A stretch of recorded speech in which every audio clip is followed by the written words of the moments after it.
दुर्गा सप्तशती का त्रयोदशों अध्याय अर्थात दुर्गा सप्तशती का 13वां अध्याय। सुरत और वैश्य को देवी का वरदान। जो उदय काल के सूर्यमंडल की कांति को धारण करने वाली हैं, जिनकी 4 भुजाएं और 3 नेत्र हैं, तथा जो अपने हाथों में पाश, अंकुश, वर एवं अभय मुद्राएं धारण किए रहती हैं, उन शिवा देवी को मैं ध्यान करता हूँ। ऋषि कहते हैं, राजन, इस प्रकार मैंने तुमसे देवी के उत्तम महात्म्य का वर्णन किया है, जो इस जगत को धारण करती हैं।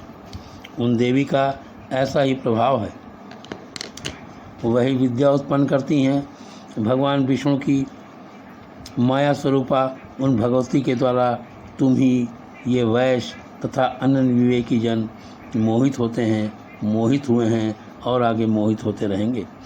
महाराज, उन्हीं परमेश्वरी की शरण में जाओ। आराधना करने पर वे मनुष्यों को भोग, स्वर्ग एवं मोक्ष प्रदान करती हैं। मार्कंड जी कहते हैं, कौटुकी जी मेधा मुनि के ये वचन सुनकर राजा सुरत ने उत्तम व्रत का पालन करने वाले उन महाभाग महेश को प्रणाम किया। वह अत्यंत ममता से राज्य प्राण से बहुत खिन्न हो चुके थे। महामुनि इसलिए विरक्त होकर वह राजा तथा वैश्य तत्काल तपस्या को चले गए और जगदम्बा के दर्शन करने के लिए नदी के तट पर रहकर तपस्या करने लगे। वह वैश्य उत्तम देवी का सूक्त जपते हुए तपस्या में प्रवृत्त हुए। वह दोनों नदी के तट पर देवी की मिट्टी की मूर्ति बनाकर पुष्प, धूप और हवनाद से उनकी आराधना करने लगे। उन्होंने पहले तो आहार धीरे धीरे कम किया, फिर बिल्कुल निराहार रहकर देवी में ही मन लगाए एकाग्रतापूर्वक उनका चिंतन आरंभ किया।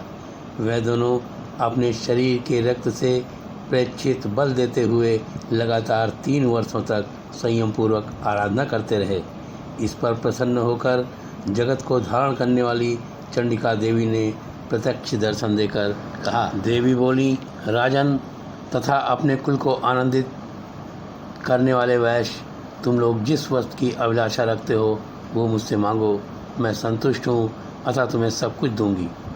मार्कंड जी कहते हैं, तब राजा ने दूसरे जन्म में नष्ट न होने वाला राज्य मांगा तथा इस जन्म में भी शत्रुओं की सेना को बलपूर्वक नष्ट करके पुनः अपने राज्य को प्राप्त कर लेने का वरदान मांगा। वैश्य का चित्त संसार की ओर से खिन्न एवं विरक्त हो चुका था।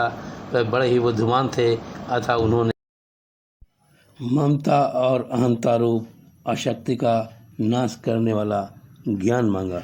देवी बोली, राजन, तुम थोड़े ही दिनों में शत्रुओं को मारकर अपना राज प्राप्त कर लोगे। अब वहाँ तुम्हारा राज स्थिर रहेगा। फिर मृत्यु के पश्चात तुम भगवान विश्वास सूर्य के अंश से जन्म लेकर इस पृथ्वी पर सर्वाणी मन के नाम से विख्यात होगे। वैश्वर, तुमने भी जिस वस्तु को प्राप्त करने की इच्छा की है उसे देती हूँ, तुम्हें मोक्ष के लिए ज्ञान प्राप्त होगा।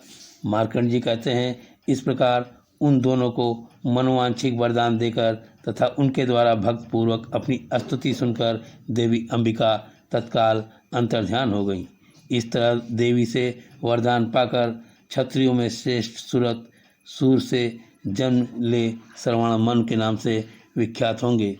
इसी प्रकार मार्कंड पुराण श्रवण मथा के कथा के अंतर्गत 13वां अध्याय संपूर्ण हुआ।